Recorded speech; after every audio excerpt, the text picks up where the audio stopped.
All right, y'all. I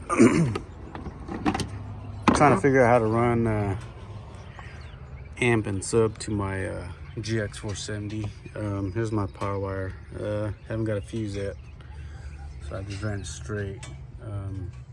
Right here on the firewall, there's a little knobby there you can cut off and feed your power wire through. That I think this is a 6 gauge. That's how I did it. I ran that, and then I'll show you. It's all ghetto rigged up right now. It's ran through here. I gotta hide it.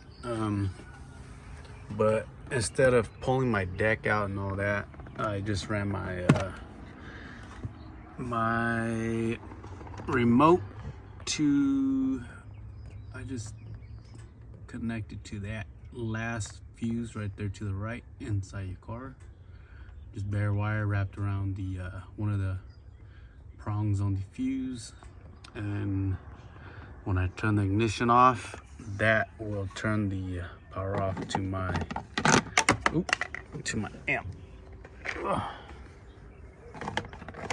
Yep, turn power off to my amp. That way I don't have to make a switch or anything, or go behind my deck and find accessories for that.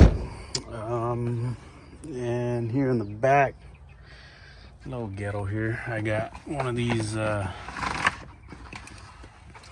forgot what this thing's called, but that's for my RCA to my amp, and I hooked it up to my subwoofer that's in here. I got a little 6-inch scar up in there right now because the old one blew, the stock one blew. I'm running some Boston Acoustic G2. Had these for a long time. They're all beat up, but they still bump. Yeah, and then I run my crown into here. I just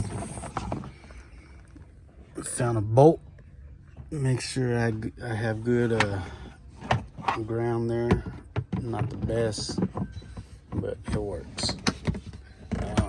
Yeah, and I got I think this is a 1,000 watt 5 channel, and yeah, just connect it like that. And then you're gonna have to tune in your gains. I had to turn my gain all the way down because in my other truck I had mids and highs and everything ran to this amp. But yeah, that's how you do it. I can't run music off my phone and bump at the same time while I'm recording, so I try to get a video for you guys later. But yeah, it works. That's how I did it. A lot of people say you can't, but I think I figured it out. Rig it the old school way.